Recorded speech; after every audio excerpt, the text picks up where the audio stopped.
senator, while indoctrinated, could not explain his toxicity.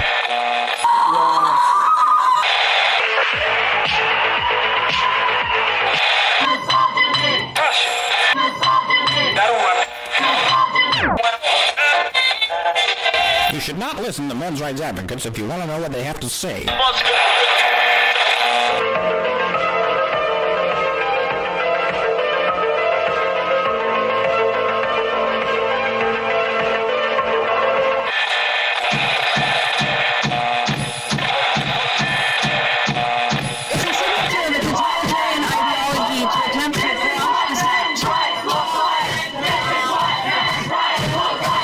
Let's be at it.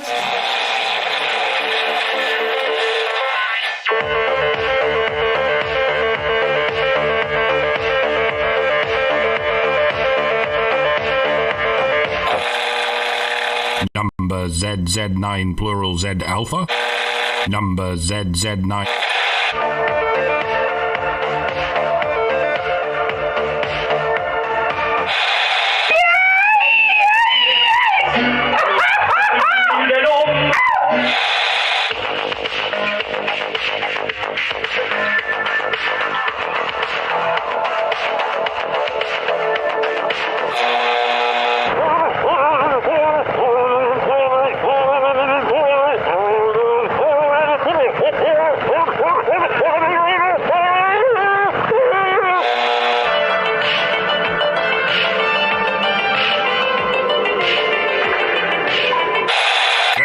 I said I've never seen such idiots in all my life. Listen to all this, Yeah, couldn't agree more.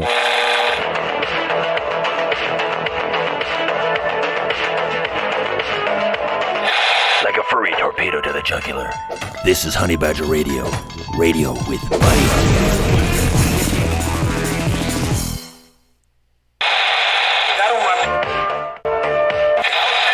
But the senator, while indoctrinated, could not explain his toxicity.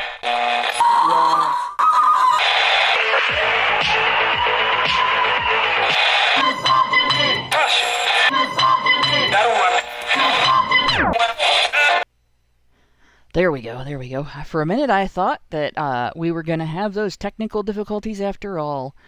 Hello and welcome to HBR Talk 233, Take 2 with Deborah Powney.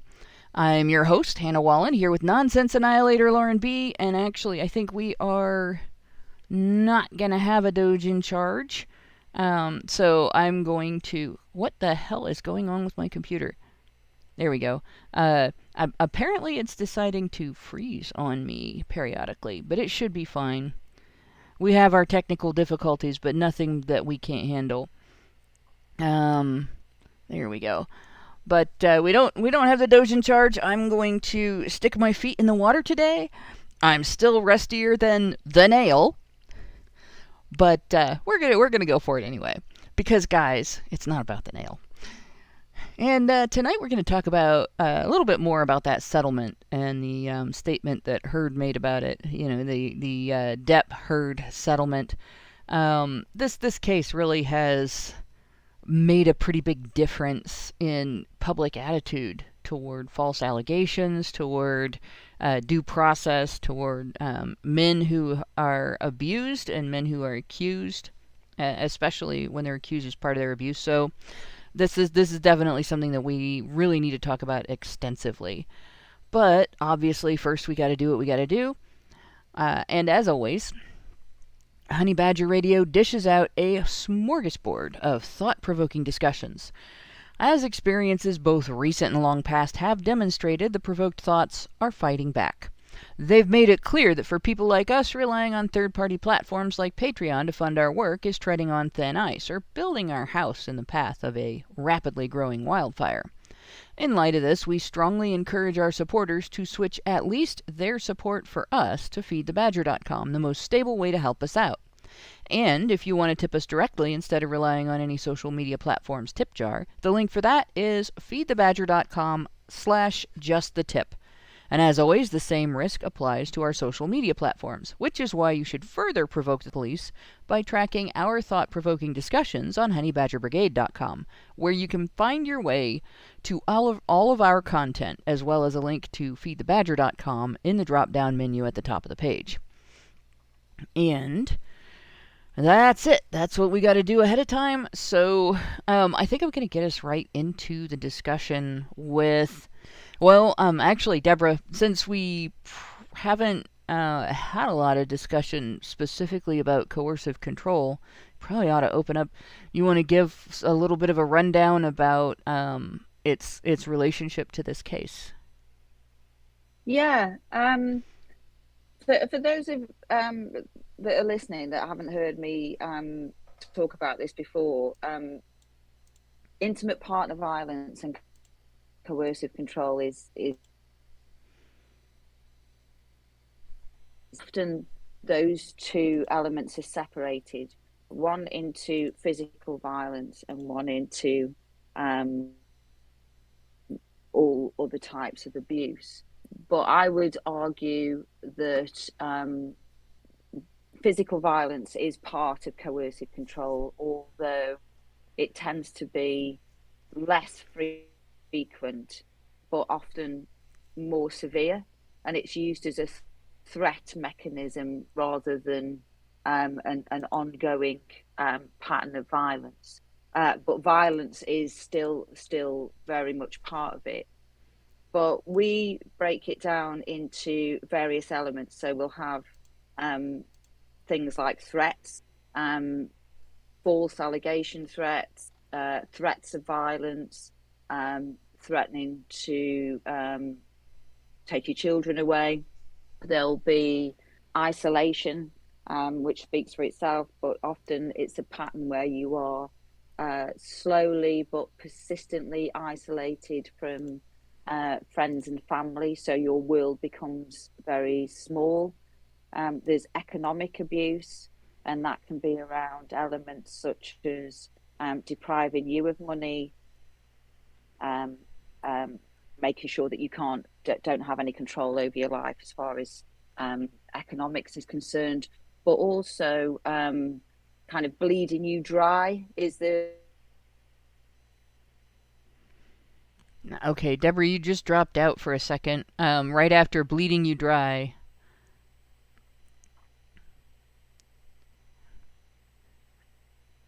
We are definitely having a disconnect on the sound here. Yeah, and then I still can't hear you. Crap. Of course we're going to have the technical difficulties, as always. Just gotta have so the technical difficulties. difficulties. Sorry, say again. You dropped out after bleeding you dry. Okay. So I was also saying, did you hear the bit about sexual coercion? No, that's important. Okay. Well, often coercive control is essentially positioned as something that happens to women by men. So when we look at sexual coercion in that regard, it can be around coercing you into having sex, including rape. But in the UK, if you're a man, it's not seen that you can be raped by a woman with that label. Right. So we categorize that as forced to penetrate. And again, that can be coercion through emotional abuse, putting you down, again, threatening violence if you don't have sex with them. So there's a whole gamut of various types of abuse that are associated with coercive control. But it's important to situate this, because coercive control, we have a law around coercive control in the UK. We've had that since 2015, back in December 2015. But coercive control as a model was first developed by a gentleman called Albert Biderman in 1957. And it was formulated by looking at American soldiers that were prisoners of war in Japanese and Korean prisoner of war camps, because it all came out of that kind of notion with Nuremberg about how do ordinary people behave in initially when it was looking at how soldiers reacted to people and behaved abhorrently. There was this notion that these people were monsters, and it was found that these were just ordinary people that had behaved in these atrocious manners. But there was also an idea of how could soldiers, trained military soldiers, be coerced into dependency on their captors. Yeah. So this is where the notion of coercive control came from, because men that had been trained in the military were consistently and persistently broken down, and we're all very comfortable with understanding what that means about breaking the soul down using various different tactics. And then coercive control in that model was picked up when the women's movement brought domestic abuse to the public eye, and in various different formats with various different names went through the system, as it were, and again settled on Albert Biderman's title of coercive control. And again, to explain how serious this is and how soul crushing this is, that model, Albert's model of coercive control, actually appears in Amnesty International's report on torture that I think was published in 1973.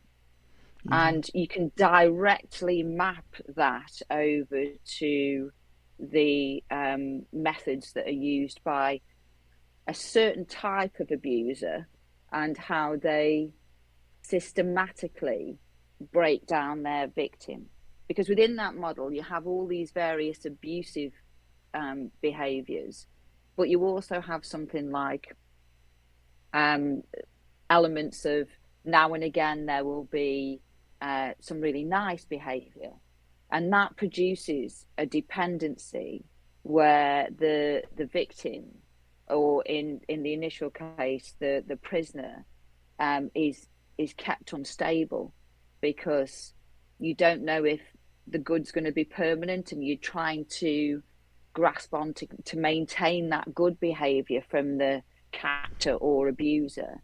So you're kept on what we would describe as an eggshell status, because you're never quite sure what abuse you're going to be subjected to at that time, or if you're in the midst of receiving nice behavior, when that's going to end. So it keeps the person being victimized in a state of perpetual instability. And that's basically like what was described during the case. Really went along with that instability, the sexual abuse, the blatant, sort of in-your-face cheating, the threats, the allegations, the constantly filming him and recording him, trying to waylay him and trick him into, I guess, making himself look bad. There's it's also I've said this on a number of occasions, that this particular type of abuser is, and I say this tongue in cheek, it's almost as if they go to night school and they all learn a particular system, because there's elements that can be recognized again across this particular type of abuse. So there's the notion of gaslighting, where you can see that they will essentially create a different reality, so that the person being victimized is thinking, is it me? Am I going mad? Because I'm sure that's what they said to me. And often there'll be things like there's a real linguistic play amongst these abusers. So they'll say one thing to you, and then when you challenge that back, they'll say, "Oh no, I that's not what I said," or "No, that's not what I meant. That's how you've taken it." And there was various elements across this case that really highlighted to me that was an element of behaviour in this. And the most profound element was when Amber was being challenged around the donations to charity, and it actually, I think I've told you this before. I work on two screens, and I was working, but I had the case on in the background, because essentially this is live research for my field, and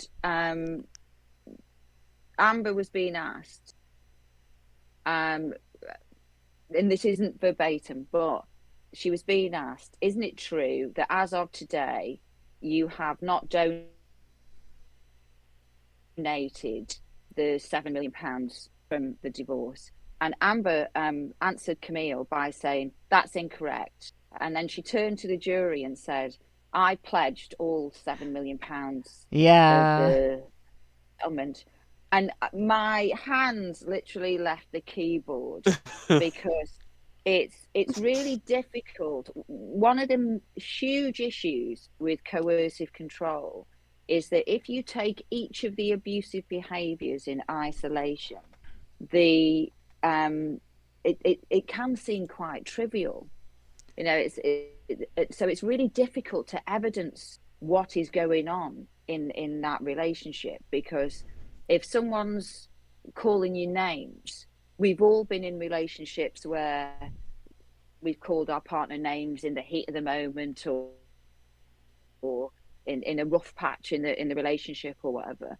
But this is an ongoing, consistent and persistent pattern of abuse. So but if you phone the police and say, I'm being called names, it's really difficult to show them that underpinning that seemingly trivial piece of behavior is a network of abuse, because it's never isolated to one particular area. And when we're talking about gaslighting, it's really difficult to say, I feel like I'm going mad. You know, I don't, because it's difficult to grasp and evidence what gaslighting looks like. But there, in in real live time, to the world, it's absolutely broadcast across the globe, Amber Heard was gaslighting Camille and attempting to gaslight a jury, because she was asked a direct question, and we all know the difference between the word and the meaning of pledge and the meaning of donation. We all do.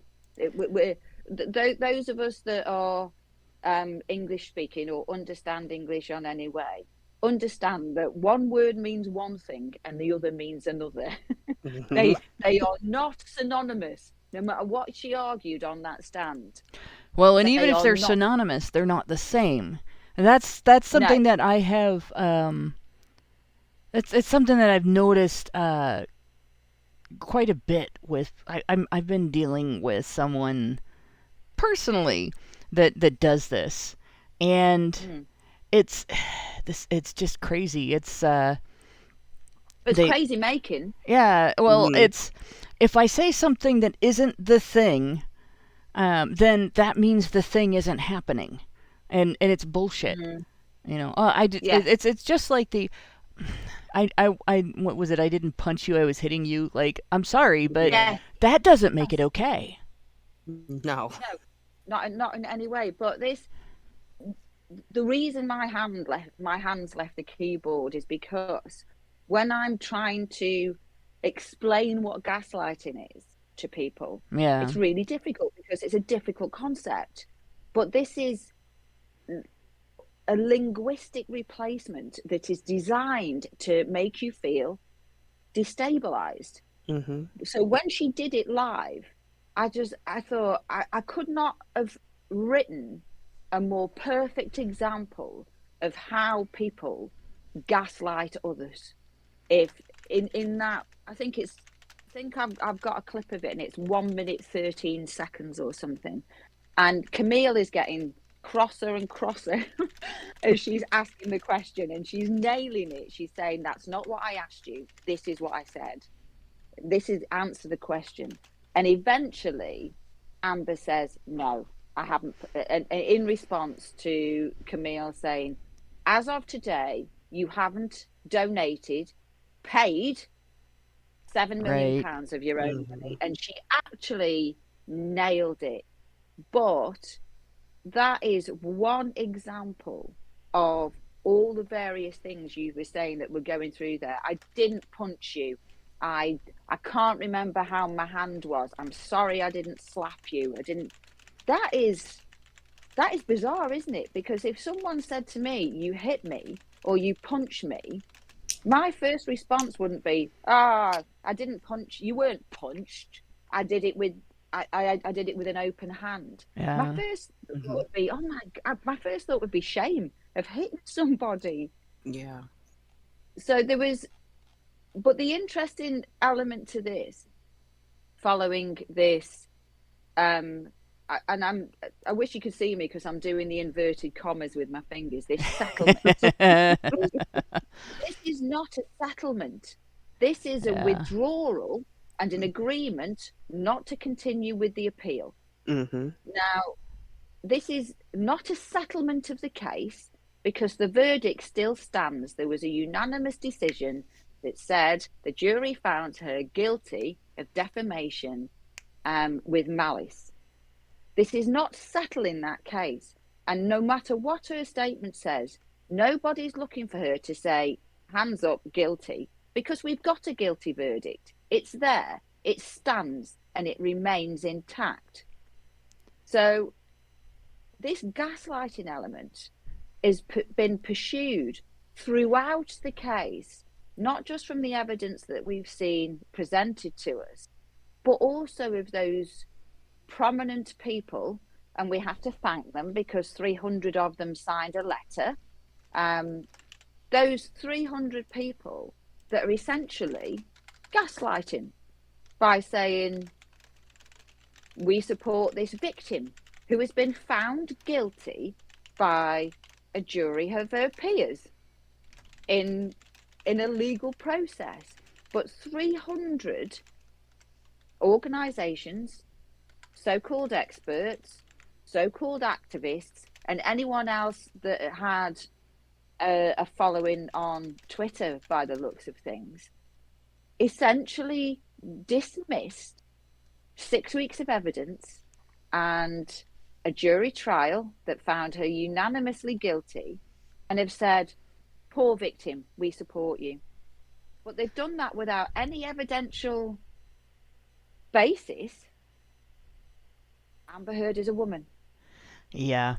And that's really the bottom line, is what we would notice when a man does it. And honestly, like, it's amazing, the disconnect, really.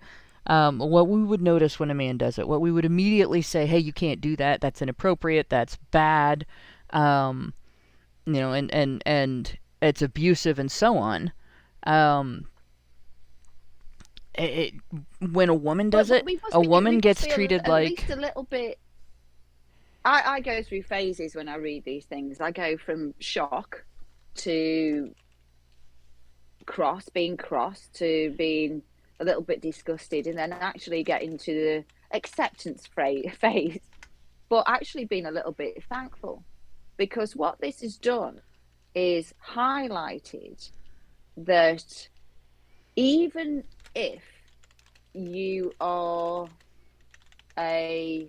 in their words, powerful and famous man that has taken this through a legal system and been tried in a public arena and found guilty by a jury, you still have organisations that are set up with a premise to want to tackle and reduce domestic violence across societies, certainly across Western societies, that are ignoring all that are ignoring the evidence and are absolutely wedded to an ideological concept.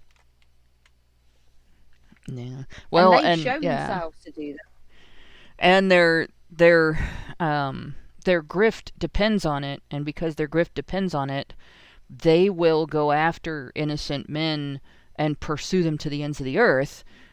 Try to take away their right to due process. Try to take away their right to self-defense of any kind, and they'll just treat it like, this is even though this is an illegitimate case on our part, we can't allow this to happen. This is an attack on all women. If an innocent man is innocent, then and they pit. This is the worst thing. They pit victims against victims in this, right? And this is something that I've been pushing on Twitter recently because of the way people talk about it as a contest of rights between victims of abuse, intimate partner, and sexual violence versus the falsely accused, which they do not frame as victims. Well, they are. They're victims of the false allegation. And if you think about it, there's a whole hell of a lot that a person goes through after being accused of something. And at the very least, at the very smallest, because like when I was falsely accused of disorderly conduct for trying to escape an assailant that had me pinned against the wall and was repeatedly punching me in the face, right? So trying to break that grip was considered fighting, and that was treated as equal to pinning someone to the wall and punching them repeatedly in the face. You might as well have just done it. Yeah, I know. Well, the one thing that I have today out of this that I would not have had if I had genuinely fought back, because like I was 48 years old at the time of the attack, so like not a spring chicken, middle-aged, fat woman, right? I can say that because although I have lost some weight, I still weigh 190 pounds right now. Like the stress of the last couple of years has put a bunch on me. So, but I was probably, I would say I was at least 180 at that point. And I was slower than normal. I was not in the best of shape. And so I wasn't able to, like I would normally have done years ago, subdue the other person without hurting her. And by the time I decided that the attack was serious enough that I really had to do something about it, I was in a position where I would have had to have done, I was on the floor at that point. It was either talk her out of it or kick up into her knee, right in the kneecap, which I could have done. Mm-hmm. Like, I could see the opening. She left her knees completely unprotected. Like, you get in a fight with somebody and you put them on the floor, you don't leave your knees unprotected. Like, that was really, she took a risk. And it wasn't a bad risk for her because I don't like hurting people, so I really didn't want to do that. So the first thing I did was say I was going to call the cops, see if that would get her, and she fled. So it worked. I didn't have to do anything that later on I would remember doing and feel bad about. And that for me, it may not be a victory in the fight, but I feel a hell of a lot better about what happened than I would have if I had,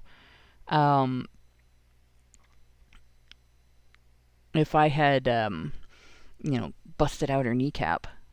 Like, that would have been, she would have screamed. Like, that would have hurt so bad. And it would have been a permanent injury. Like, there's no coming back from that. You will always have problems after somebody does that to you. And I think what makes people open to the type of abuse that that Amber Heard engaged in, and to the type of gaslighting and legal abuse that these organizations engage in, is most people don't consider that kind of thing. Like, in the moment, what do you do? What can you do? If she had continued, I would have had no choice. Because there comes a point where, somebody hits you in the head over and over again, there is permanent damage, right? So it would have been permanent damage versus permanent damage. And then I would have had to have assessed, hey, this is more than I can tolerate. I'm going to have to actually do something about it. And I think men in that situation, they get treated like they should have still chosen to take the damage because it's a woman that's hitting them, and you're not allowed to damage women unless you're another woman who's smaller and cuter and stuff and younger, right? And that's basically, I don't know how to, I don't know if I can get across what I'm trying to get across here, but these organizations, when they look at these cases, they look at it from the perspective of we have to defend the right to be believed, right? They don't look at it from the perspective of, when you go through a false allegation, you go through self-doubt. Did I do the wrong thing? Was I too rough with the other person? Did I defend myself? Or am I remembering this wrong? Like, the accuser gaslights you. The system gaslights you. The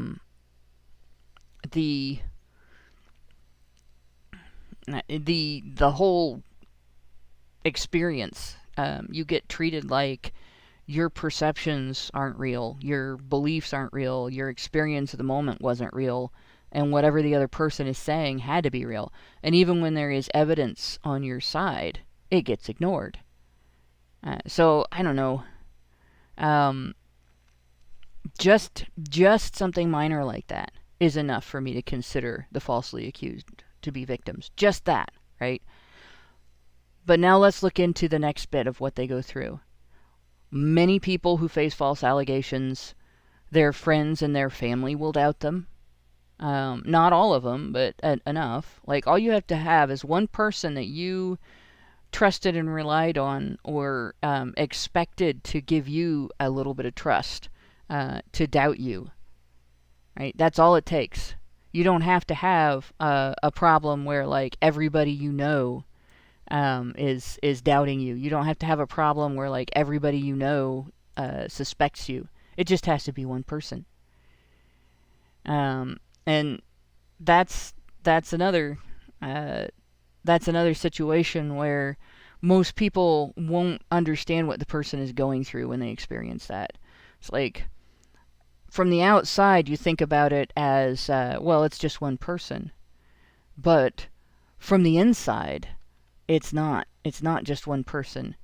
It's your reputation.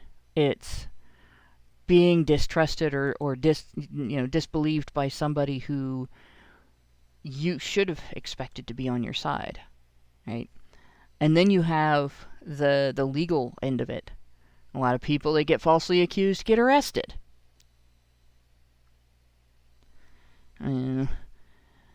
I'm getting nagged, like, up one side and down the other about the stream, guys. Like, we have there's no ability to start the YouTube stream. If we end this stream, we have to start a whole new stream. And I would have to go through and set the stream up all over again. And I don't actually think that restarting it will fix it, because I went and looked, and the setting that they're talking about isn't set the way that I'm being told that it's set.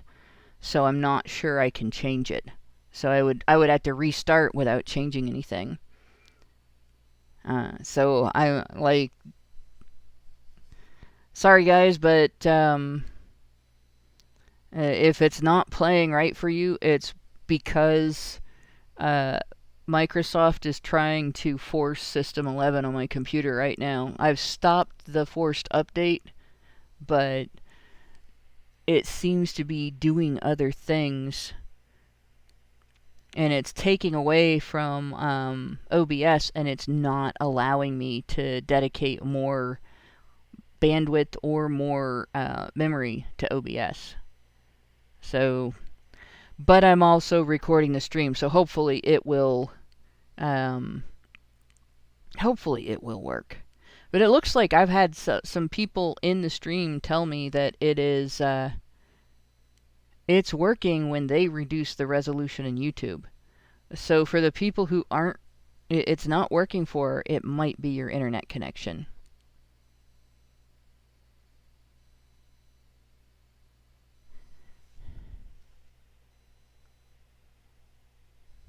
What the fuck?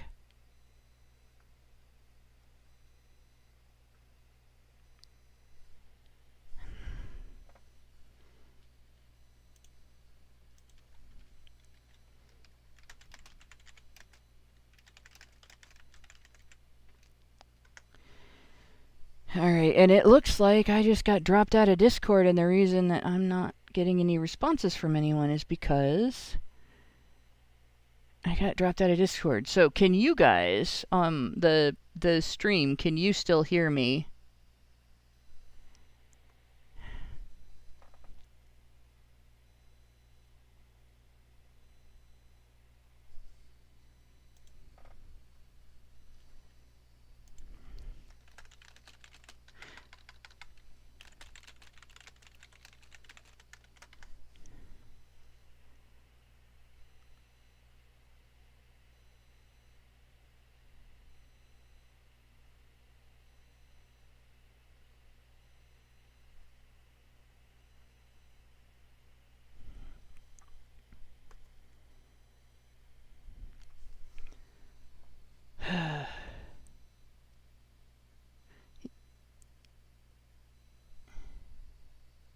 Alright, I'm still hearing problems. I don't know why it's doing this. I'm gonna look in my... Sorry guys, I'm gonna look at my task manager and we'll see what's going on. But there isn't any reason why this should be happening because the stream isn't set up the way it's being described to me.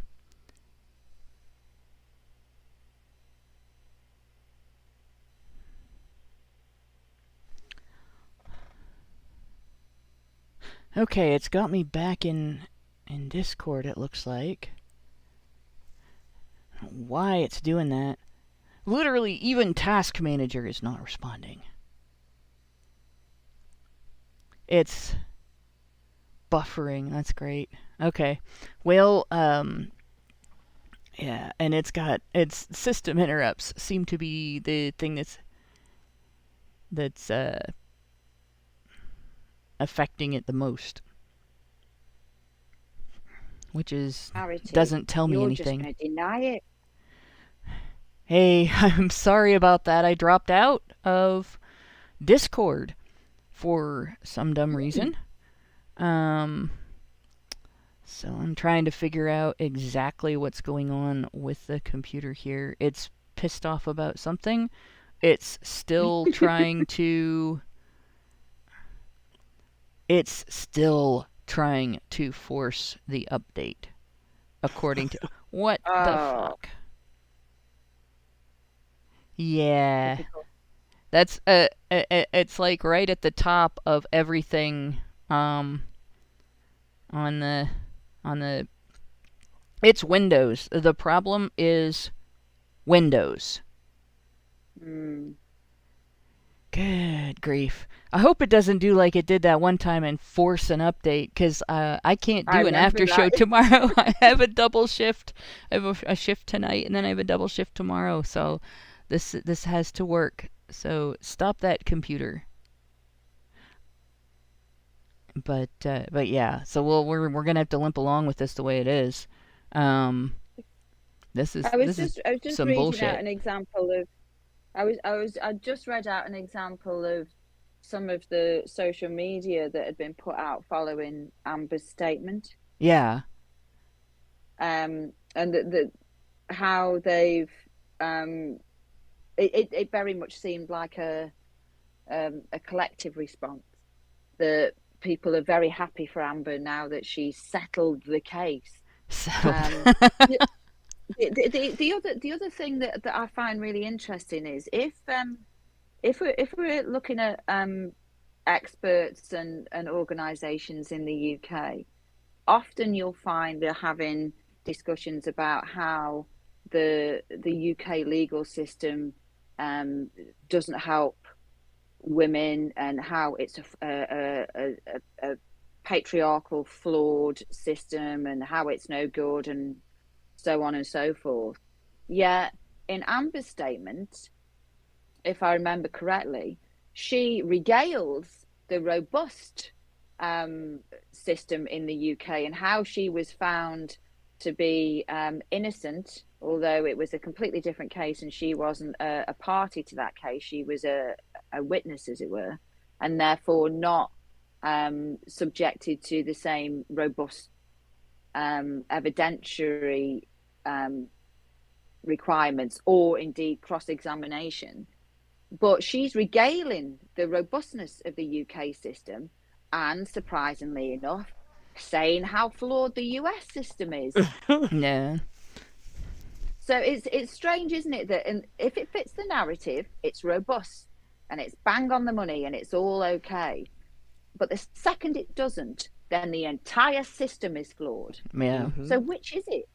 Which is it? I'm in the UK. Which is it? Is it that we've got this really robust system that finds, again, inverted commas, imperfect victims like Amber innocent and supports what she's saying? Or do we have a flawed system that doesn't help women? Yeah. Because again, it's feeling a little bit gaslighty. Well, and you also have, like, I dropped out of the Discord in the middle of explaining, you know, my point about it's not victims versus the falsely accused. It's victims versus victims. And I got up to the point of, you know, the falsely accused often get arrested. False arrest is a huge ordeal. And then on top of false arrest, you have, you know, the whole investigation process, which can feel very victimizing. You have the potential for false incarceration. You have permanent damage to your reputation. There are people who will always consider Johnny Depp to be an abuser, even though all of the evidence says that everything that he did was a reaction to the way Heard was treating him, not something that he just went out and did because he's an asshole.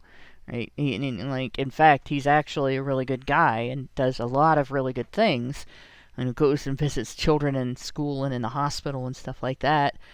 So it is quite it's quite ridiculous to presume him guilty of everything that she said. Yet there will always be people who will, because of their ideology. And you know, Johnny Depp has, like, huge amounts of money. He has huge resources. He was able to get great lawyers. Most guys that are falsely accused are not in anywhere near that position. Exactly. You know, they go through these ordeals also with public defenders that don't care about them. But legal and administrative abuse is part of coercive control. Yeah. And as are false allegations. And in the first survey that we conducted, I think I explained we looked, one of the scales we looked at was designed by Professor Nicola Graham Kevin, and it's the controlling behaviours scale. Yeah. And she developed that as part of her PhD. And what she did is she looked at the Duluth model, and then she made it gender neutral, and then she did a number of statistical tests on it to make sure it was measuring what it's supposed to measure, and then she used it, and it's been tested and used across the board, and it was in part in a reaction to the critique around the conflict tactic scale, which is all around, at the time, was all around physical abuse. And she went and developed this and tested it, made sure it was robust to capture the elements that were in coercive control. Yeah. So we use that, and it's a Likert scale, and it asks in Nikki's original scale, it had 24 items, and those items are measured from never, rarely, sometimes, often, and always. And in the top line statistics that we've released so far, just on the UK, if we look at the entirety of the group that's in there, which was 1,347, we only actually released the numbers that were sometimes, often, and always, to encapsulate that coercive control is a persistent and consistent pattern of abuse. So clearly, if it never happens, it's nothing to measure. If it's rarely, we don't consider that to be a pattern of abuse. So we went with sometimes, often, and always. And 64%, I think off the top of my head, I haven't got the report in front of me, of men said they were threatened with false allegations as a pattern of coercive control. Now, we also know that legal and administrative abuse is used as part of that. And that means using the police, using the court systems, using all these different elements. But we also know with this type of abuser that a slur campaign is used.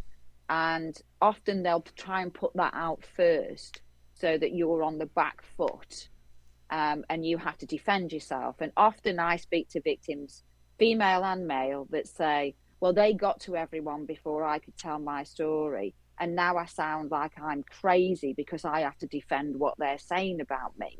Yeah. And I've been there. I've been there when my ex is literally put out all the things that he did to me as if something I've done to him. I even sat in court when he was explaining to the court all these behaviours that he thought he was professing that I'd done. And I'm sat there thinking, am I going insane? Because that's exactly what he did to me. Mm. So there's a whole network of abuse, and I can't stress that phrase enough, that all the elements that are coming in here, that victims of this type of abuse watching this case could literally tick them off as a list. Yeah. You know, even another moment that was just a goddamn moment to me was when Kate Moss was brought on, and I think Amber was saying that the reason she punched Johnny, and forgive me if I'm wrong because I haven't watched the case since it happened, the reason that Amber had punched Johnny on the stairs was that she was afraid he was going to push her sister down the stairs in the way he had done with Kate Moss. Yeah, and then Kate Moss came on and said, I didn't get pushed down the stairs. He didn't push me. He helped me after I fell. Yeah, I remember that. I remember that. It carried me in. Yeah. And again, can you imagine if you didn't have access to those lawyers and you didn't have Kate Moss rocking up and setting the story straight? If this was just an allegation that couldn't be found to be able to be falsified. Yeah. In fact, imagine the state you'd be in. I've seen that with one case where the public defender, the guy was accused of a crime that it should have been an open and shut case. It required him to have 3 hands. Literally, he was supposed to be doing 3 different things that are things that you don't just quit and do something else with the same. One of them was pinning the accuser against the wall. The accuser was taller than he was, but he allegedly pinned the accuser against the wall with one hand. The accuser, who went on to be a Marine MP, by the way, was pinned by a shorter guy with one hand, by pinning her arms above her head so she couldn't do anything, because apparently that disabled her legs.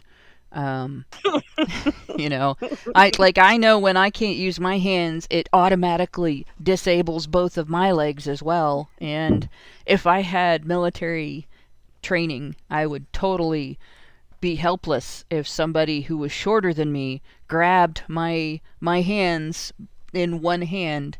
This woman's about my height, so. But in any case, and then he was supposed to be feeling her up with another hand and doing a third activity with his other hand. So that's 3 hands.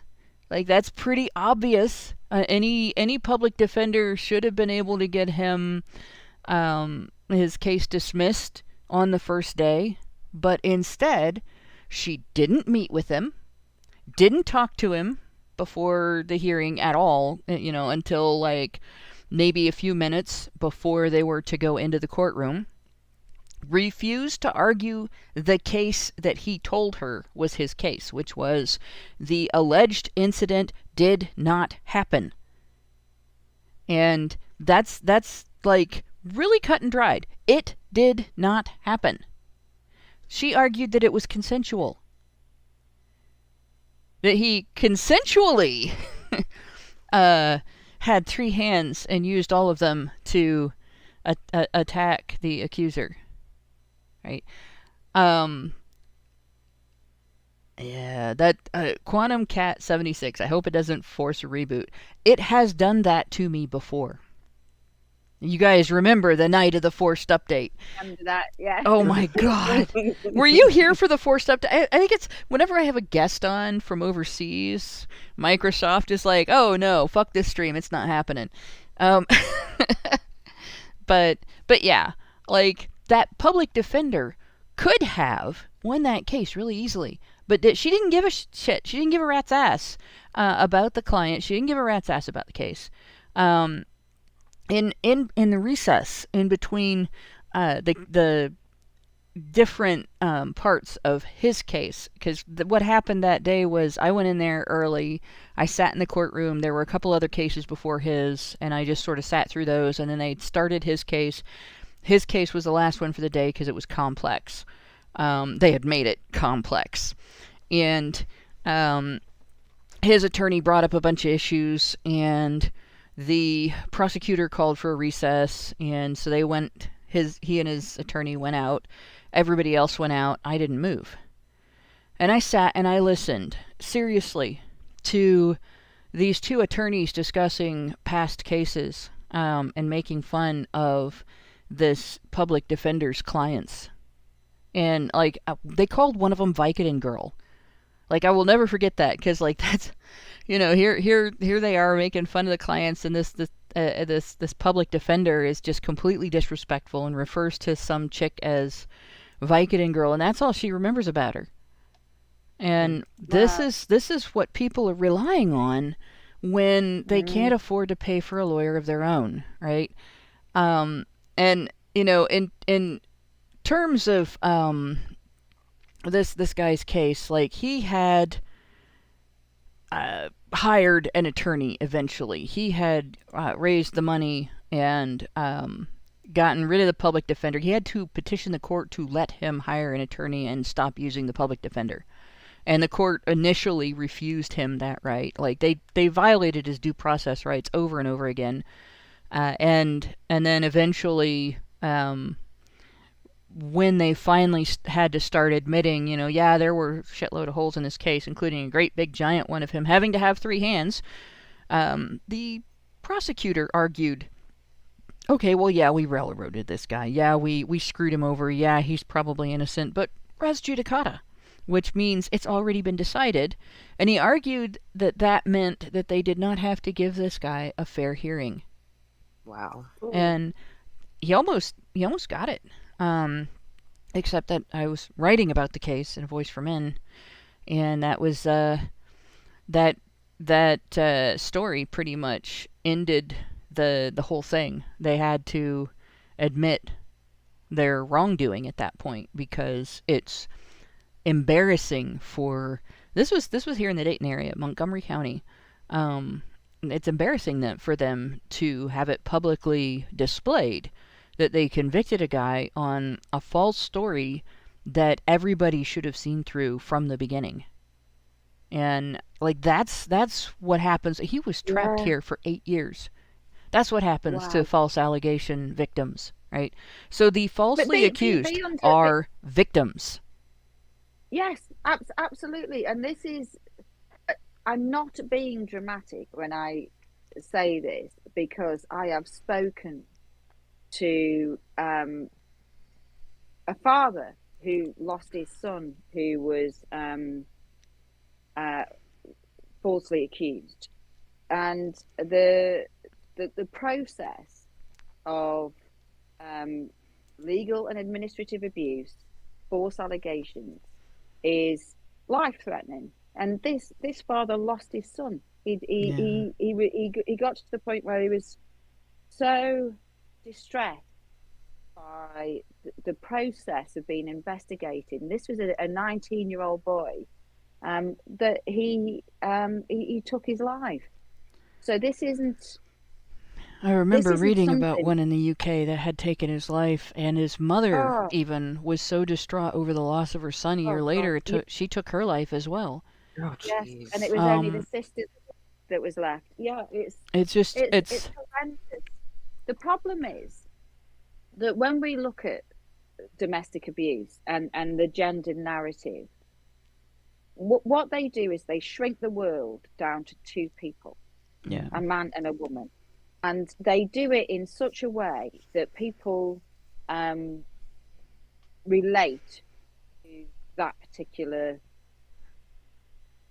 So in that example, if they shrink the world down to you're the woman that's been abused, and this is an abusive man, and this is the way it is, they can frame it in such a way that people relate to it, and therefore it has to be a certain way.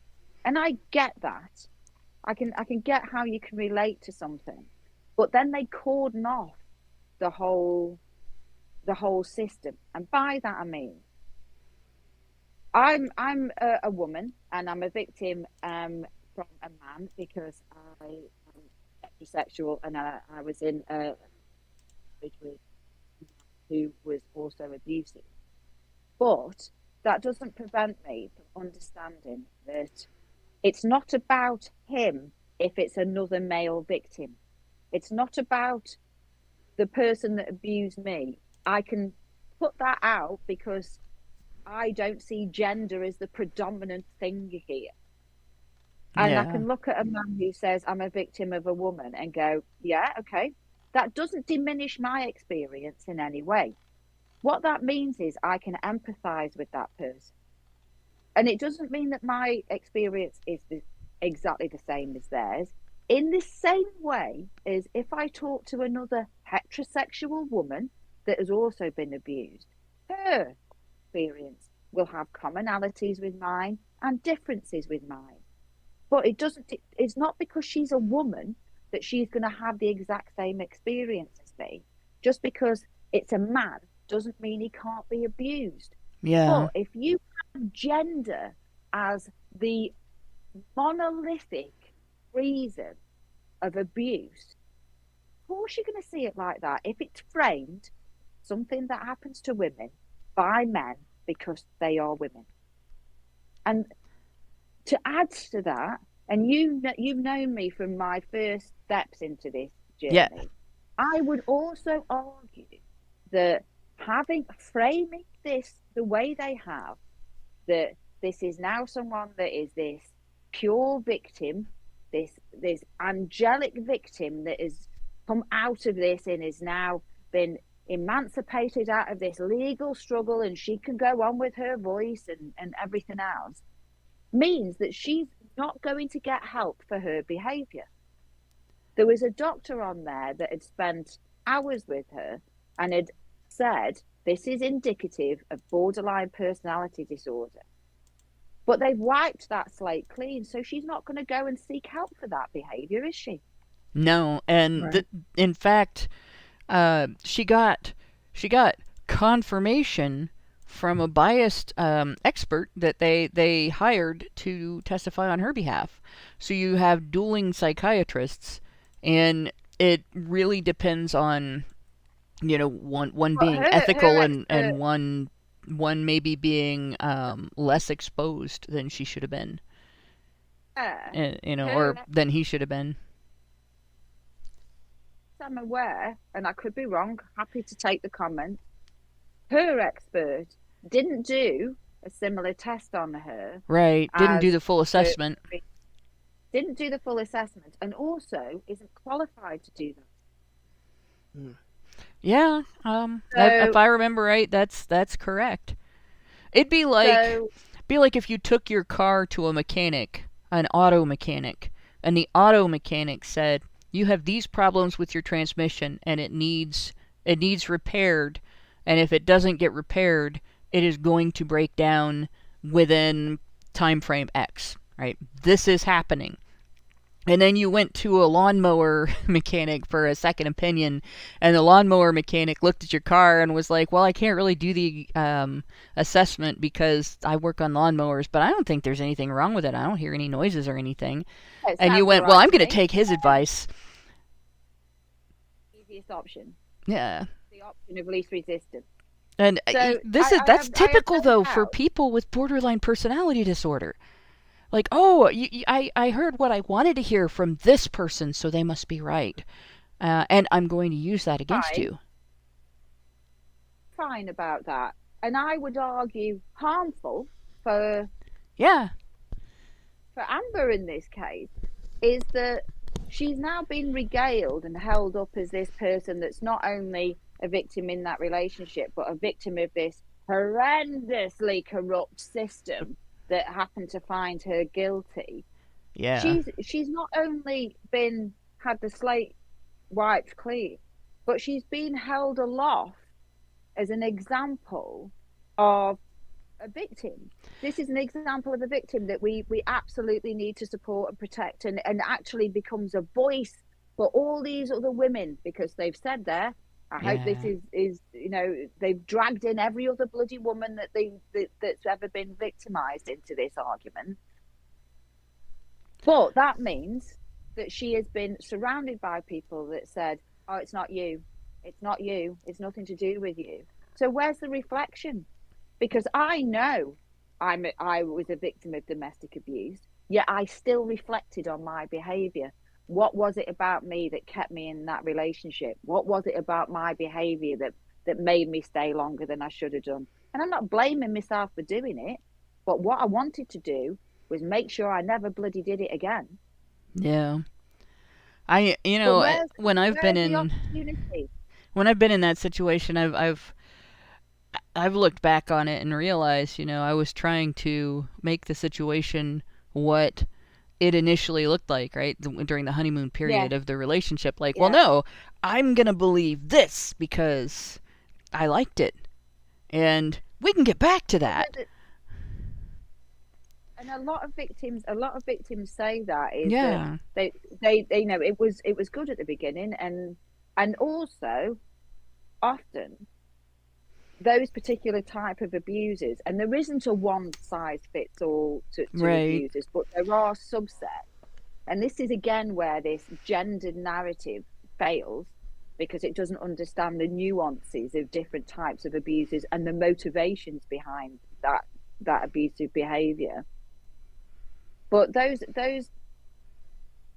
abusers tend to pick people that are responsible, that are headed to their expectations of themselves. And part of the self-reflection for me was when I married that person, I truly believed in the vows I was taking. When I said, for better, for worse, for richer, for poorer, all those various things, I believed them and I stood by them. Yeah. But that doesn't help you when you're in an abusive relationship where that moral compass is twisted and used against you. Exactly. An abuser will use your integrity against you, your ethics against you, everything. And I'm not pointing the finger at any victim and saying, your moral compass has put you into this situation. But it needs to be a conversation where you can say to people, is there some room for self-reflection here? So that they have agency to recognize that sometimes their own responsibility, all good things, all good moral aspects that we expect from normal functioning people in society, can be used against you. It can become maladaptive to the situation you find yourself in. Yeah. That's you know, not when we victim talk blame. about this stuff, we talk about vulnerabilities. Yes. We get this treatment from victim services grifters as if we are blaming victims for the behavior of their perpetrators. The reality is, if you were going into battle, and there are ways in which life is consistently a battle, right? You're going into battle every day. Every moment of every day, you are at risk of different things, and you take risks. Some of them are calculated risks. Some of them are things you just can't help taking, and so on, right? But let's say you've girded your loins, you've got your armor on, and you're feeling ready for battle. You're prepared. You're not invincible, but you're doing well, right? Your friend turns to you and says, you're missing part of your breastplate right there. You might, it looks like it's been cut out. Yeah. You might want to replace that before you go into battle so that you don't get stabbed in the heart. Do you turn around and say, how dare you blame me for my attacker's behavior? Like, no, you're trying to protect your friend's heart. There's a piece missing in their armor. You got to build your defenses. And that can include, your armor can include, well, normally this characteristic of mine is an admirable characteristic, a good thing. I have integrity, I have morals, I'm an ethical person, I stand by what I say, I'm accountable for my actions, and so on, right? Yeah. Normally everybody should aspire to those things. But when you have somebody who is lying to you, lying about you, taking things away from you, hiding things from you, gaslighting you in respect to your observations, your observations of objective reality, and so on, and then using, well, but you promised, you said, you agreed, you are the bad guy if you don't give me, if you don't let me take, if you don't let me do, and where the thing that they are demanding is actually abusive or inappropriate at the very least. I had mine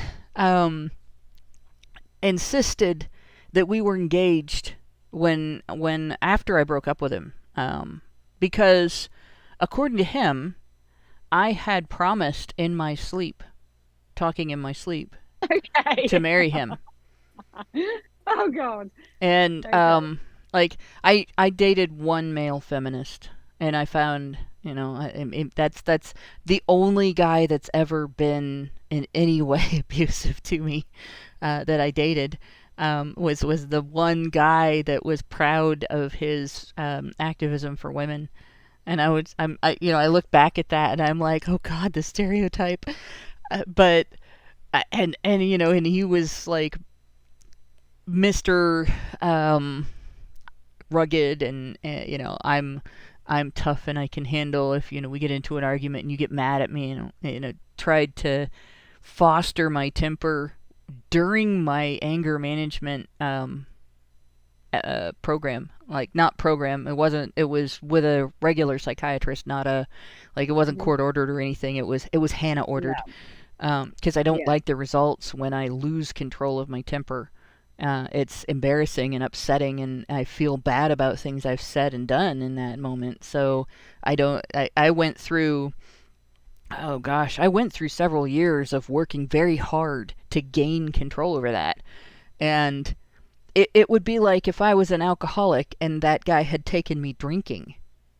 Yeah. He was like, you're glorious when you're mad. Like, no, I'm fucking not. Stop saying that. Yeah. You know, I'm But not again, glorious when I'm mad. I'm awful. You know. But it's manipulation, and Yeah.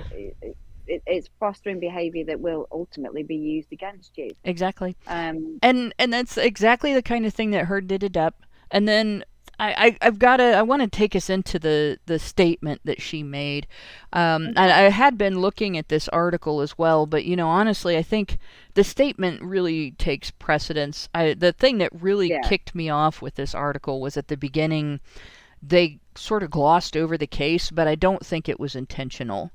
I think they there's so much to the case that if they tried to give details, it would have been a much longer article.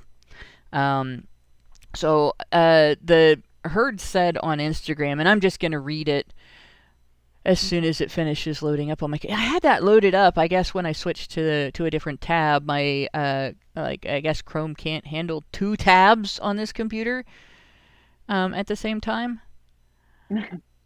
Really, jeez, oh Pete. Like, that's just pathetic.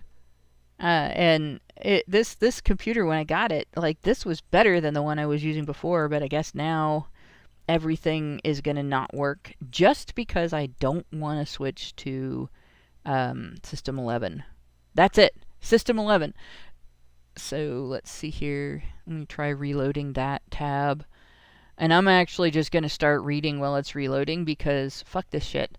So she says, after a great deal of deliberation, I have made a very difficult decision to settle the defamation case against me by my ex-husband in Virginia.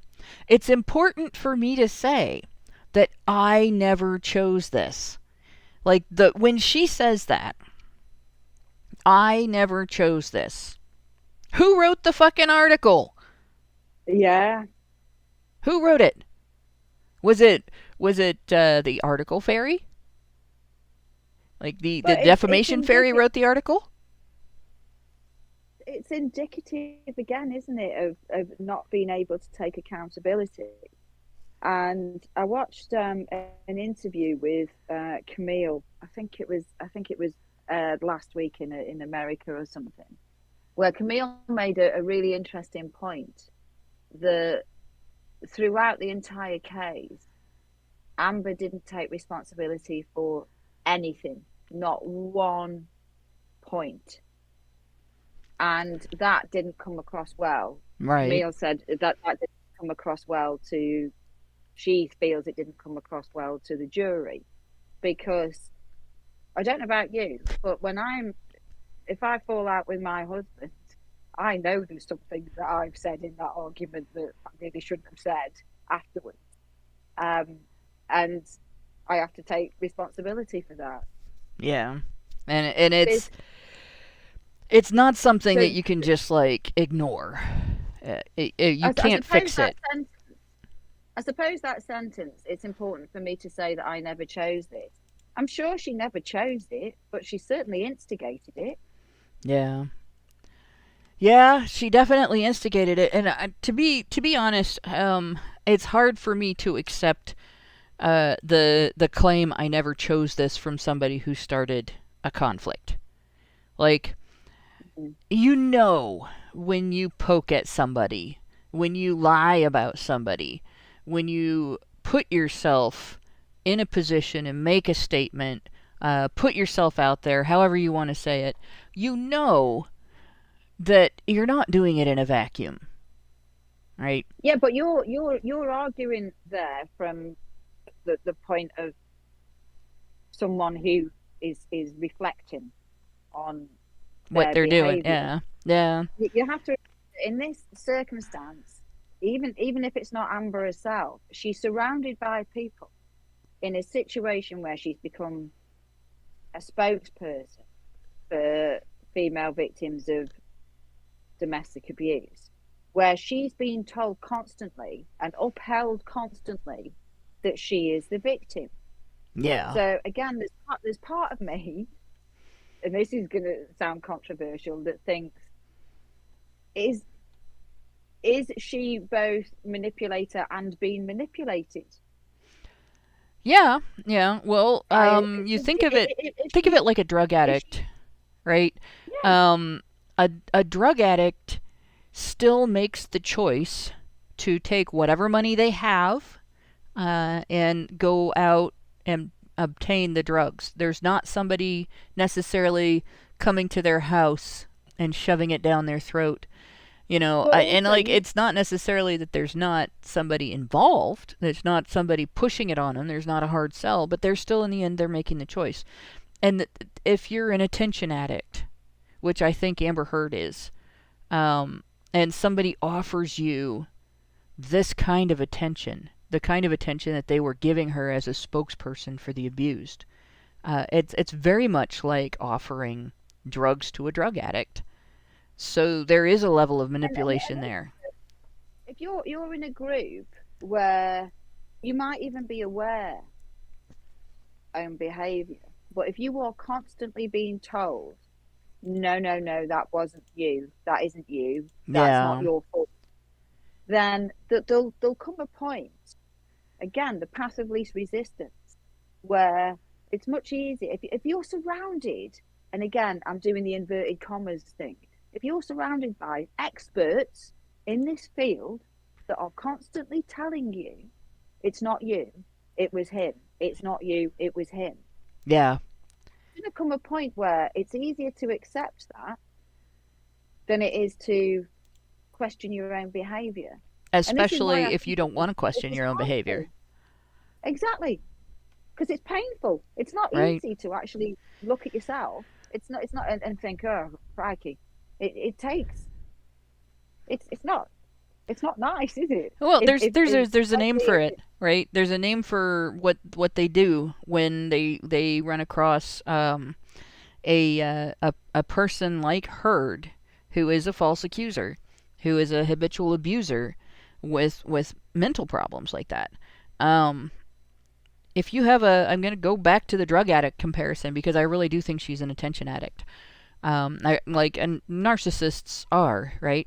But if you have a relative or a friend who is receiving a regular income, but then they're spending it all on things that hurt themselves, and then they come to you and they're like, I can't pay my rent, I don't have enough money, I ran out as the first of the month is coming and I'm going to get evicted, and every month you float them, $50 or $100 or whatever to pay that, to help them pay that.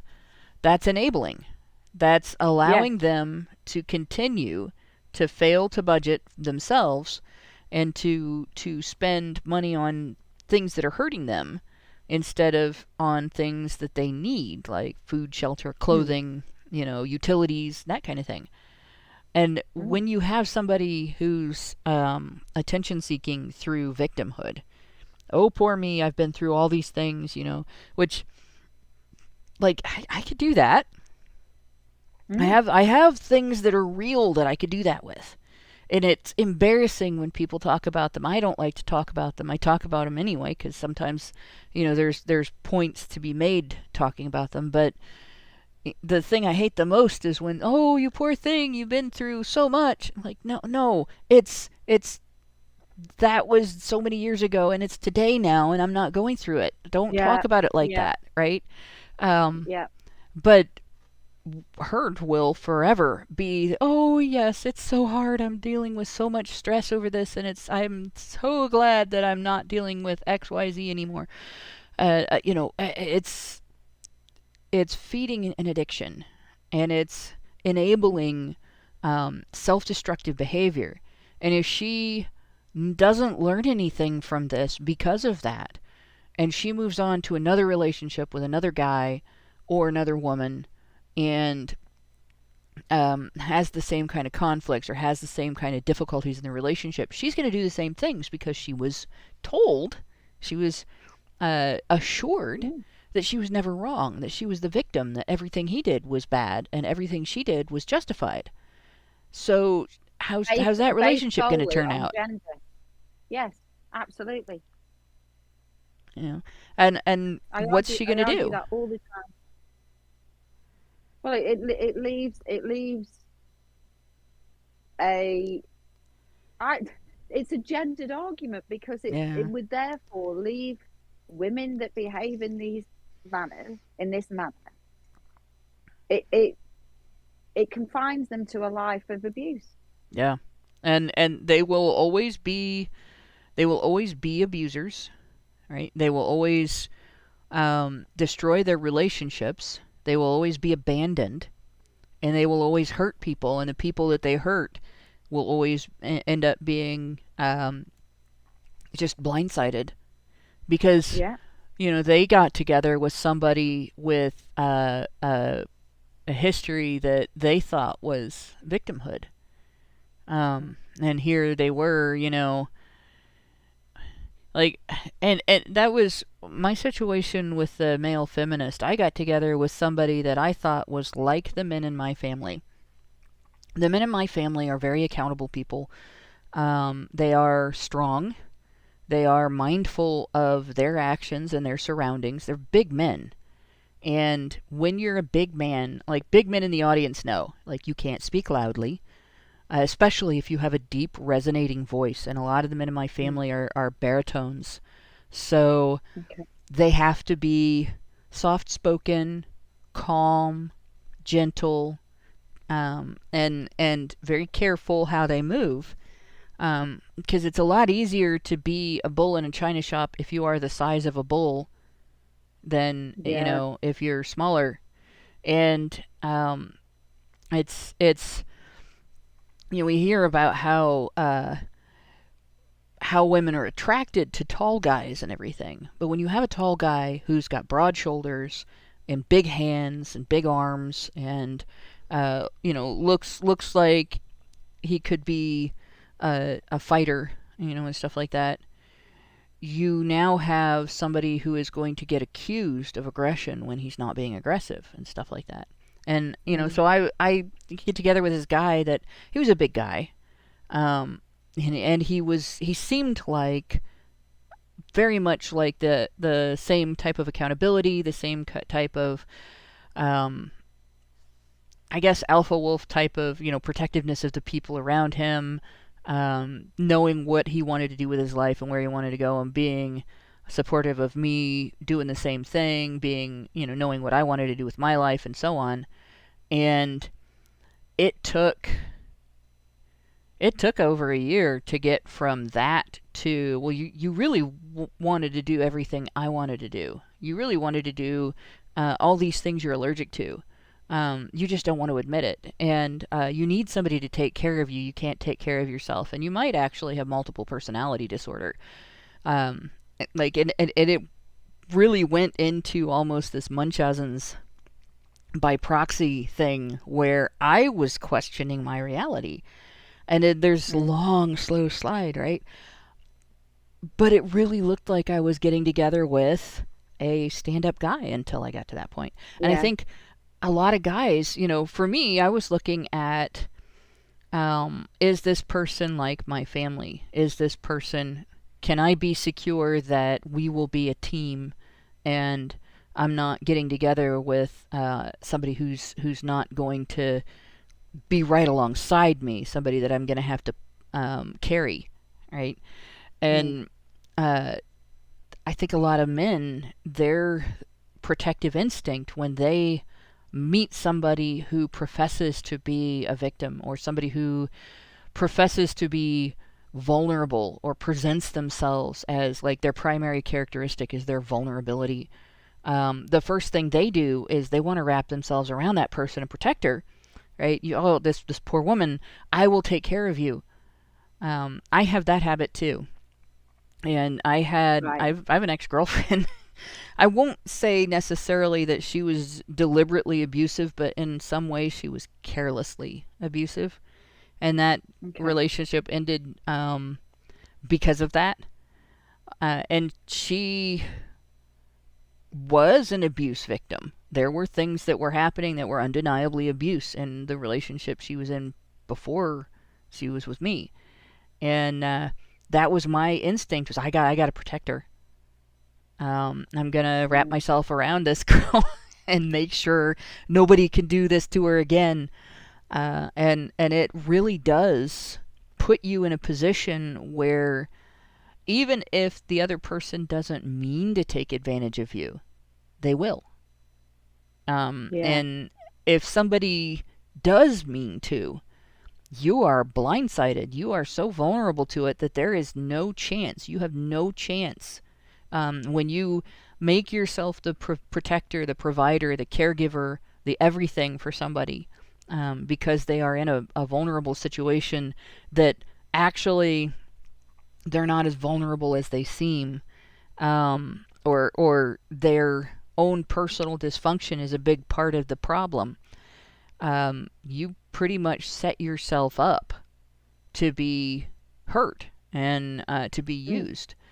And it's not necessarily the fault of the victim that ends up getting hurt and used, but it is a huge vulnerability that needs to be addressed. And so what's going to happen in the future with Amber Heard and her relationships is if she does not fix her behaviors, and if she gets together with anybody, she's going to seek out protectors, right? That's going to be her method. She clearly seeks people who are caregiving types, who will do things like visiting terminally ill children in the hospital and going to a bullied child's school to boost their spirits, or the school of a child is going through something awful to boost their spirits.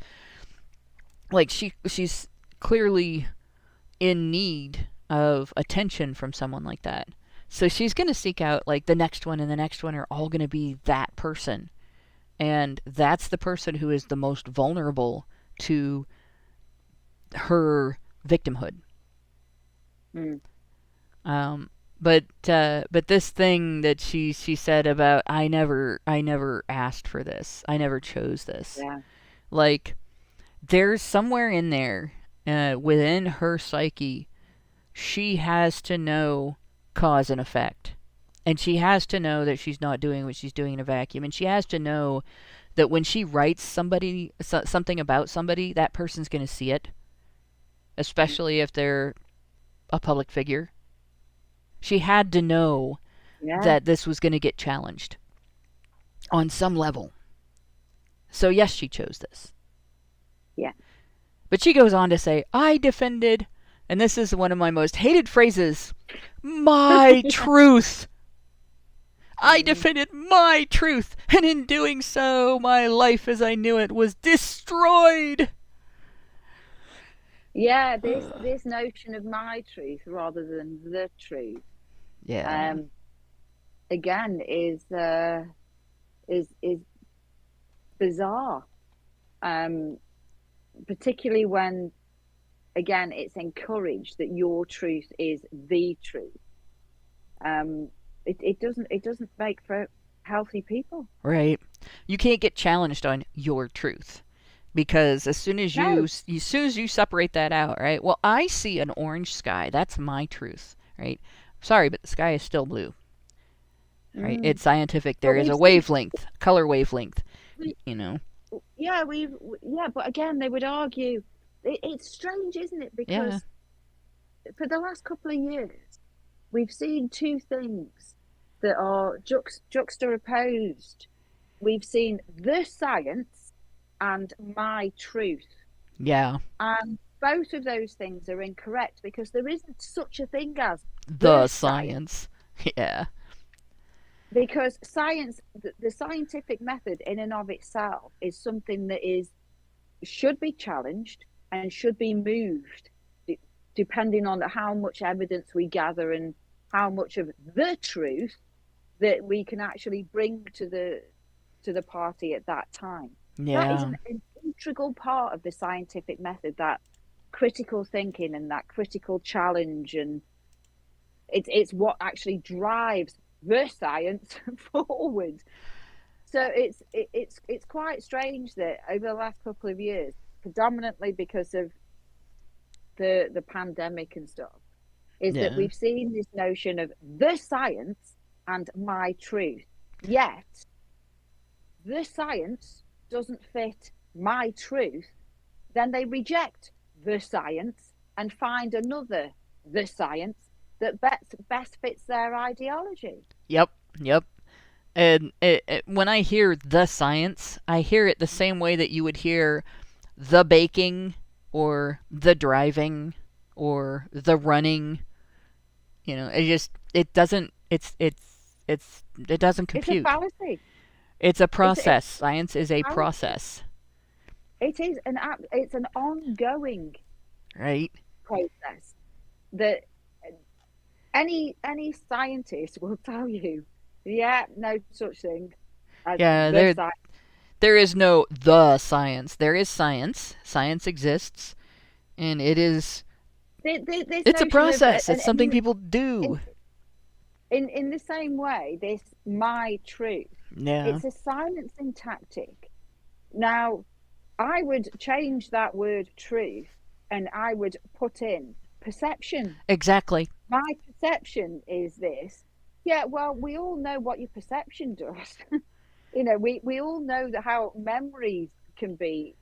Well, it goes back to postmodernism, though. You have this. A lot of these ideologies are peppered with, or even founded on, postmodern ideas. Like postmodernist ideas, and so they have this belief that perception is reality. Reality, and it really, most of the time, it can be. But you watch somebody who's high on acid try to fly out of the window of, the 10th story window of a skyscraper, and you will discover that perception is not reality. Gravity might say something. The gravity might have something different to say. Yeah. You're absolutely right. So it might be her perception, but it certainly isn't necessarily truth. Yeah, exactly. It's not objective reality.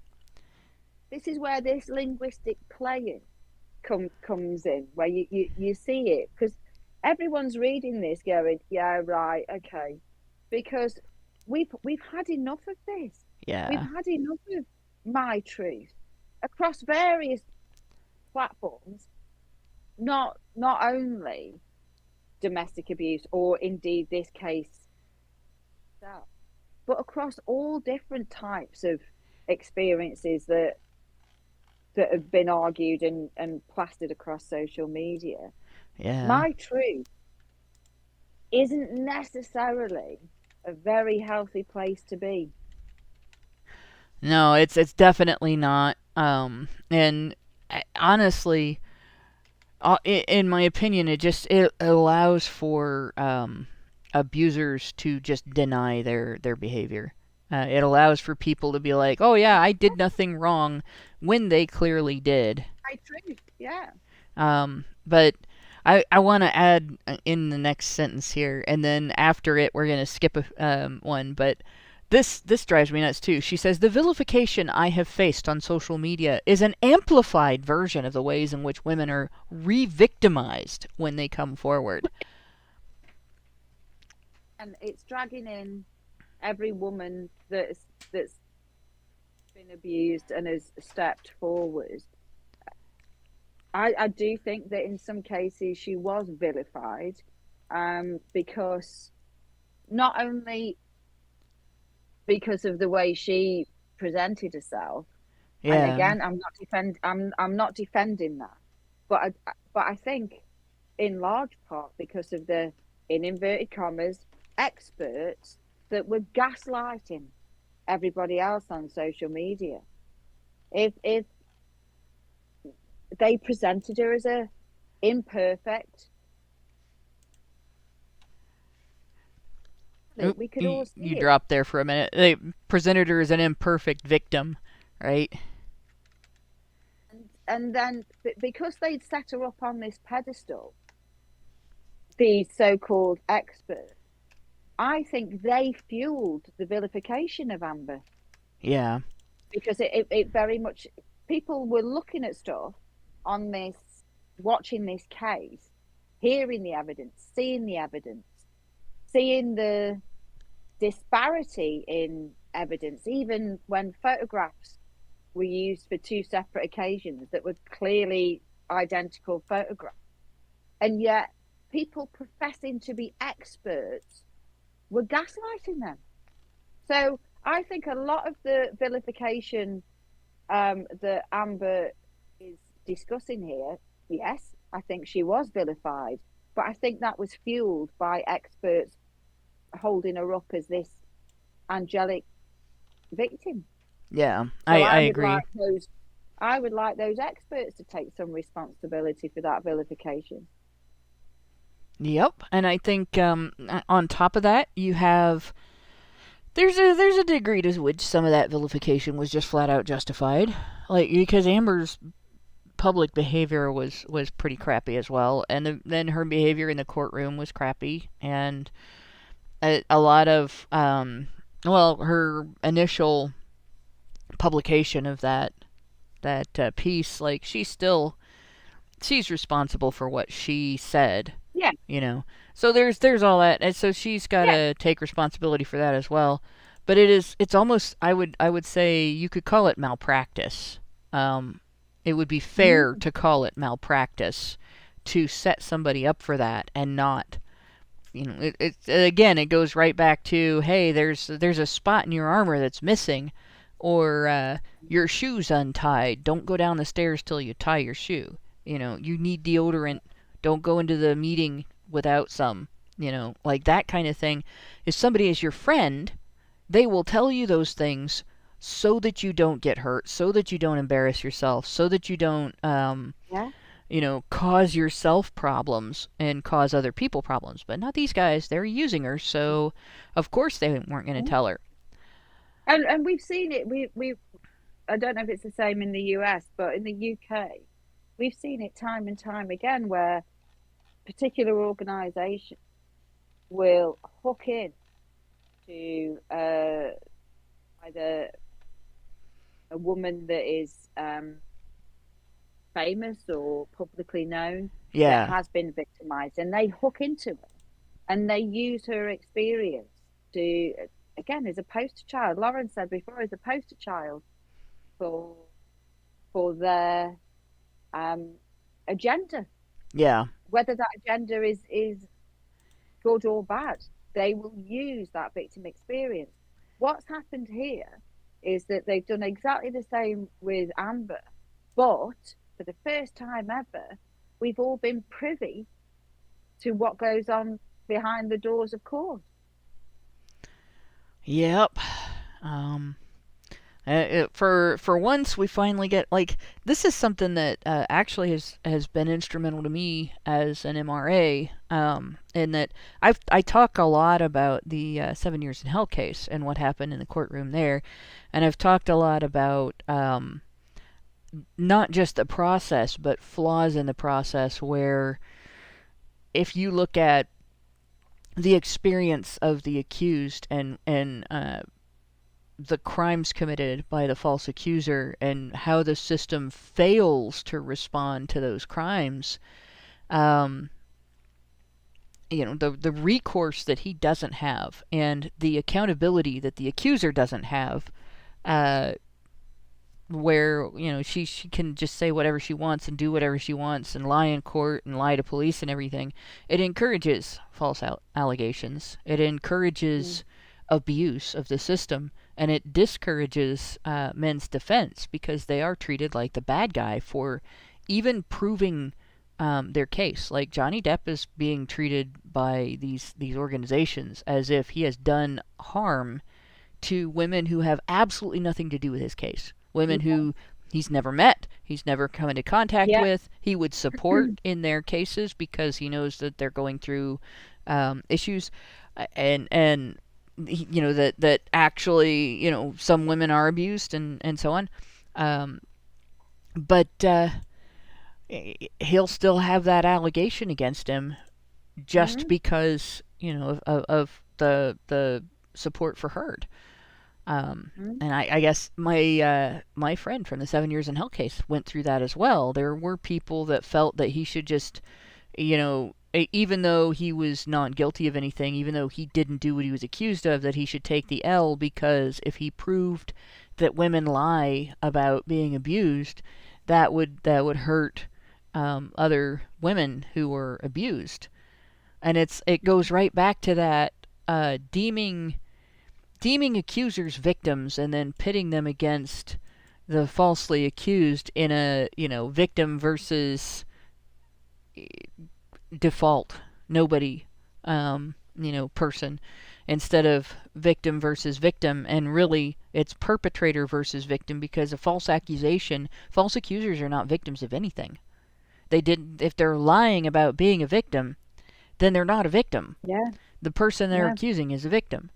But yeah, this thing, that's one of the reasons why the whole My Truth thing is so harmful. You can say, well, my experience is this, I feel this, I just had something go on in my life recently where I felt like somebody did something deliberately to fuck with my head that they didn't, and rationally I knew that. And I explained to the individual who was handling the situation that I'm not going to make any characterizations, because the way I feel about this doesn't mesh with the evidence in front of me, and I'm not going to project my emotional state onto the situation, because I don't think it's correct.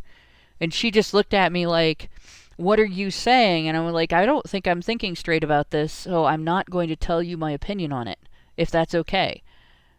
And that blew her mind, because she was not used to women saying that to her. Most women don't do that. Well, I think you could generalize that a bit further. That that's a difficult situation. I've since I've been on my journey. There's various things. There's a budding psychologist that. And I often say this to my children, because I understand behavior doesn't mean I excuse it. But there will be things that happen to me on a personal level where it will really hurt me, make me very cross. Right. As Deb's the person, but as Deb's the psychologist, I'm thinking I can empathize with a person's behavior and I can understand what they did. So I have that real dichotomy going on of thinking, I understand why you did that behavior and I really empathize. It still makes me really cross, or it still hurts me. And that's not easy to deal with. And you're describing a very similar situation there, where that cognitive dissonance. Well, yeah, and it deal with and difficult to say, okay, I'm feeling like this, but I understand why it's happened. Yeah. Or how it's happened, and it's not easy. It would be a lot easier just to give in to your initial response if you were using the path of My Truth. Yeah. And if if I did that, and I probably could have made the life of the person that I feel this way about very difficult. But it would be dishonest, it would be harmful, it would be abusive, and that's not who I want to be. No. So, but for some people, it's easier to just go with that than deal with that dissonance of, I can empathize with you and not like you very much at exactly the same time. Yeah. So, I don't know. This thing, when I read her statement, she's writing from feelings. She's not rationally considering anything other than, how can I avoid admitting what I did? Absolutely. And this is clearly been written in conjunction, at least, with lawyers that don't want to be dragged back into a defamation case. Right. And here's where it really gets. I'm gonna skip the next sentence, but she says, "I have made no admission. This is not an active concession. There are no restrictions or gags with respect to my voice moving forward." And then it goes to the next part of the statement, where she references an alleged mountain of evidence was not enough to stand up to the disproportionate power, influence, and sway of her ex-husband. Yeah. So she's basically claiming, that she's not admitting any wrongdoing. She's not admitting that she engaged in any abuse or that she was dishonest.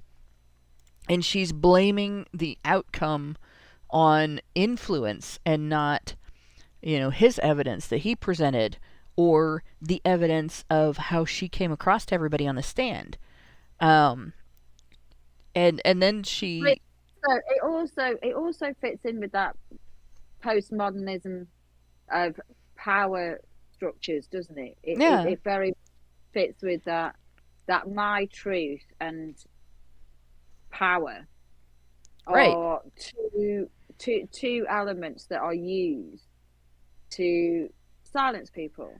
Now, at the time that she wrote that op-ed, which she admitted sat in court, that she wrote that, she admitted that she wrote that because she was allegedly going after the fact that he was this powerful man.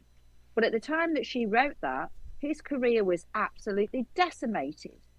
He'd been fired left, right, and centre and dropped like a hot potato from Warner Brothers and stuff. Right. So, power in that situation. Who had the power to take someone as allegedly powerful and successful as Johnny Depp and destroy him? Yeah. So where was the power dynamic there? Well, and that's something that, we are aware of it. We understand it. And I think a lot of Depp's fans now also understand it. But I don't feel like I don't feel like the mainstream media will ever acknowledge that. I genuinely think we're. I watched. I couldn't sleep. Like I woke up in the middle of the night last night. Yeah. And couldn't sleep, and I was watching a debate, the monk debates. Have you ever heard of them? No. There's a monk debate. I'll send you the link, and it had it was talking about it was the affirmation was, should we trust mainstream media? And Douglas Murray was on the panel as one writer. She might well be an editor of New York Times. I think it's a Canadian concept, the monk debate. Anyway, it was two sides. Should we trust mainstream media or we shouldn't, one or the other? Douglas Murray and another gent were on one side, and then an author, a writer, a gentleman, and a woman who is some kind of editor and writer for the New York Times. And that debate was really interesting because then the defending side that said we should trust mainstream media was again talking about power dynamics and with introducing race and gender and everything else. I will send you the link because it's really interesting because that definitely is interesting. I definitely want to see it. It started off, but they did a vote with the audience, and the side that Douglas Murray was on got, which was essentially we shouldn't trust the mainstream media, only got 48% of the audience, and then the one that said we should got 52% of the vote. But by the end of the debate, it switched to 2/3 agreeing with we shouldn't trust the mainstream media. So it was a really interesting debate. But I think you're right. I think there's a lot is some influential parts of the mainstream media very much align with the my truth and power structure elements of this statement.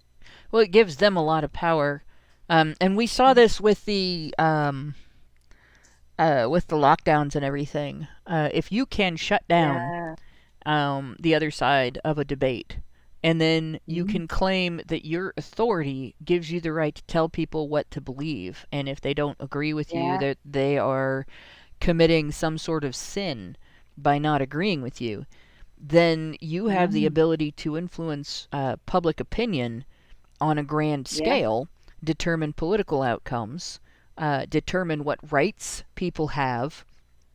You can grift on it and take them away. Right. You can take those rights away. Right. You can grift on it. You can make your entire living on it. You can engage in all sorts of abuses and get away with it, like the woman who doxed libs of TikTok. My brain is like going, she has a name, but I really don't care about it right now. But I do, but my brain apparently doesn't, so I can't think of it. Taylor Lorenz. Lorenz, yeah. But yeah, like she engaged in all kinds of absolutely atrocious behavior, and got away with it, because, that she was part of the mainstream. She was part of the establishment.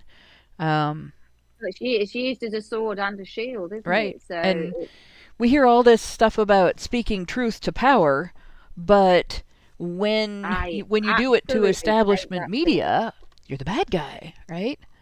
I hate that phrase. Yeah. I hate it.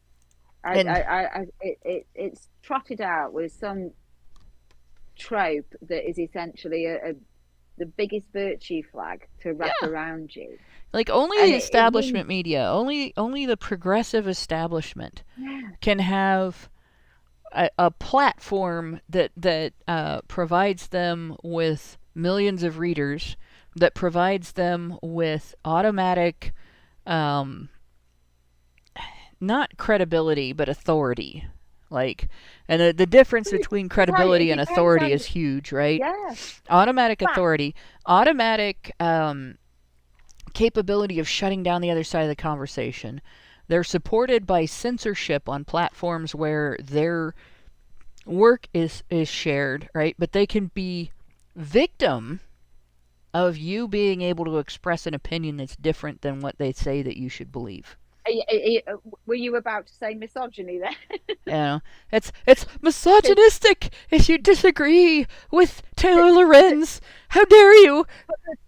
The reason I laugh at that is there is no doubt in me that there are misogynists out there. There just in the same way as there are misandrists out there. But you flogging this dead horse over and over again, and anyone that challenges you, you scream misogyny. It makes it worthless. It diminishes the impact of actual misogyny.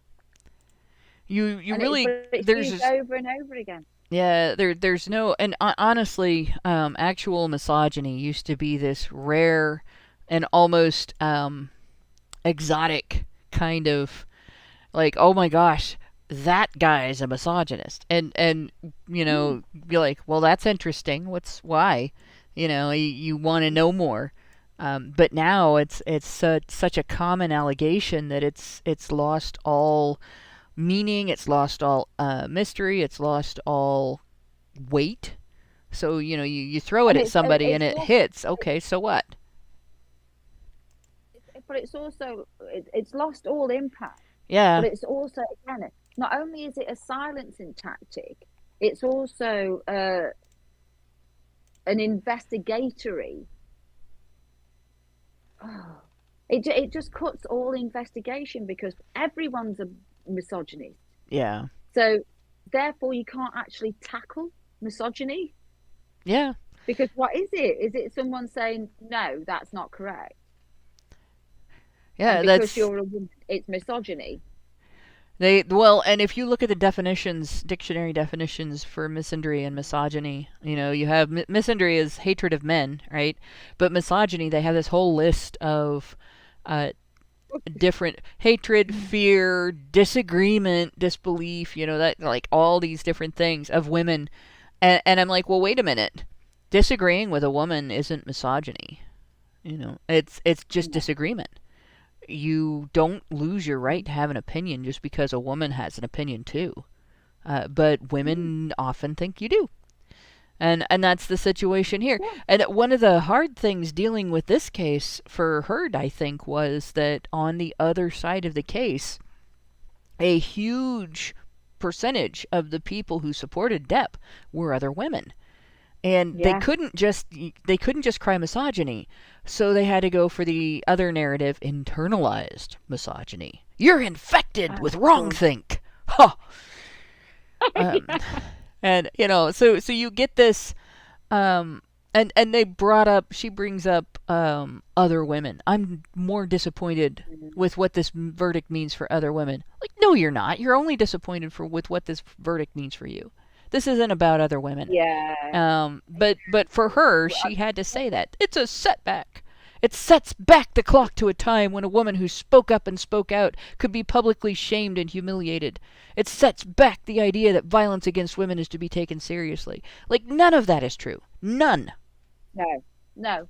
But again, when you dropped out and I was chatting to Lauren, this is something that is now used over social media. They've dragged in all of the women and essentially started to fearmonger by saying this settlement is, I hope it's good for all women and stuff.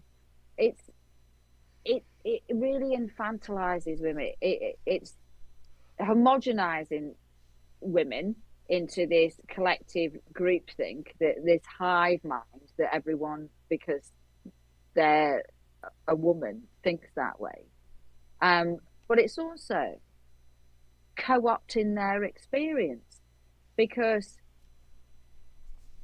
thankfully a lot of the voices throughout the case and since then from women that have been victimized have said, you don't speak for me.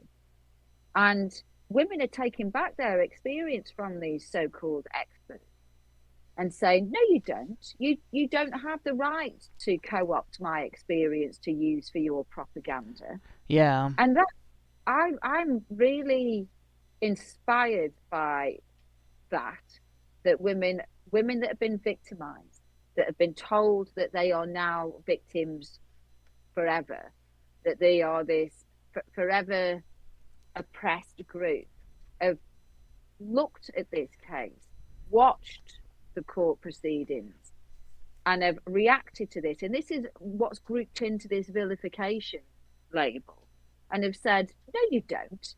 You don't get to co-opt my experience for your agenda. And actually, not only do I deny you that, I also support Johnny Depp in this, because I'm a grown adult that understands my experience and understands abuse when I see it. Yep. And I find that really inspiring. And we have to be able to do that too, because we have to be able to deal with the behavior is what is wrong, not the gender, right? Not the public image, not the narrative versus the other narrative. It's the behavior. Abusive behavior is wrong. And the forever victim thing bothers the hell out of me. Oh God. It's like having someone try to break your ankle to keep you from going outside and getting hurt. Yeah. Like, excuse me, breaking your ankle hurts. You know, being a forever victim hurts. It's this notion, isn't it, that all this setup, if I'm charitable, this setup of screaming internalized misogyny, of saying agency is victim blaming, that putting all these jigsaw puzzles together, if I'm charitable and I say it comes from a protective place, and again, I've got my tongue very firmly pressed against my cheek when I say that, there must come a point where they actually start listening to victims, or people that have been victimized, I should say. I don't like to call them victims per se, people that have been victimized. And if women are coming forward that have been victimized and say, they don't speak for me, stop speaking for me, stop taking away my truth and using it to prop up your own. Yeah. Surely anybody that's coming from a good place needs to have a look at themselves. Yep. And stop doing this. Stop doing it. Stop it. Yes, some people will be scarred and broken for life. Not only because they've been victimized in that situation, but they might have a history of it. There might be all sorts of variables in there. And those people truly do need to be supported and treated in that manner. But as someone who has spoken to and has data from hundreds and thousands of victims, both male and female, the vast majority of them don't classify themselves as perpetual victims. They understand they've been abused. They understand they've experienced being victimized. Yeah. But they don't carry this label as some kind of crown of thorns. When I broke my thumb, this was a really dumb thing.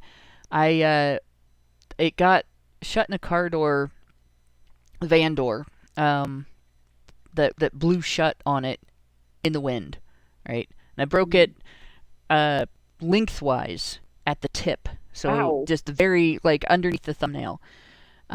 It was a bad one too. I was on the side of the highway. I had pulled over to check something underneath my vehicle, and I reached in to grab my purse, and a semi drove by, and the wind from the semi blew the door shut, and I didn't get my hand out in time, and it shut on my thumb, and it latched and locked. And yeah, I don't carry a purse anymore. But so I had my thumb in a splint for 10 weeks because it took longer to heal than it should have. Yeah. But when I finally got told I'd take the little splint off, it was like somebody freed me. Not being able to use your thumb really sucks, especially on your right hand. Very handicapping, right? Try it. I dare you guys. Just disable your thumb with a splint for a couple of days and see how you feel about it. But the perpetual victimhood is like having the splint on for the rest of your life because your thumb was broken for a few weeks. And it's, if you have to be triggered and you have to have symptoms of post-traumatic stress that are crippling, and it's not to say that PTSD is not a serious thing. And that's another one. I, not to self-diagnose, but we went through at work. I had to do a thing where I studied signs of complex PTSD and causes of complex PTSD, and I went down the list of causes. And I'm like, okay, I can check that off, check that off, check that off. I had maybe one thing that I couldn't check off, and then I went down the symptoms, and I'm like, fuck. So it is what it is. It's pretty much, if I've been dealing with that, obviously it's not crippling, because if it was, I wouldn't be doing everything I'm doing. But I'll look into it, right? But if I were to say that to somebody who was a domestic violence victims advocacy grifter, they would lose their head. Absolutely lose their head. How can you possibly not take this very seriously? You have a very serious problem. You got to, you got to find out who did this to you, or what the cause is, which is the worst part of it. You can't go to work. You have to be disabled. You need thousands of dollars of therapy that we can provide at taxpayer expense. You must come here every day. Blah blah. I would be inundated with victimhood. Whereas my actual situation is, okay, well, this is something I can maybe I can have some improvement in my situation from learning about this and investigating it and seeing if maybe there are some things I have to work on. That's just not tolerable to them. And that's why I compare it to breaking your ankle to keep you from going outside and getting hurt. And they don't think about that as a hurt. A large part of my research is about post-traumatic growth, which is essentially positive adaptation from trauma. And there's a whole body of evidence around this that looks at natural disaster, disease, terrorist attacks, various other things that people have positively adapted from. But when I looked at post-traumatic growth from domestic abuse, considering the huge amount of information research that's out there on domestic abuse, you find very little at all. Yeah. So it's interesting that this prevalent phenomenon of domestic abuse that's had a huge amount of research on the negative impact has had very little on positive outcomes. And that tells me a great deal about the field. Yeah, they're not focused on it. They don't want you to get better. If you get better, then you don't need them anymore. Yeah. You know? If you get better, then you move on. And if people can recover and grow from that circumstance, if people can find themselves in a position to reform their behavior and maybe help others not go through the same thing, right? You start reducing the incidents. Like, here's how to handle these kinds of conflicts without violence.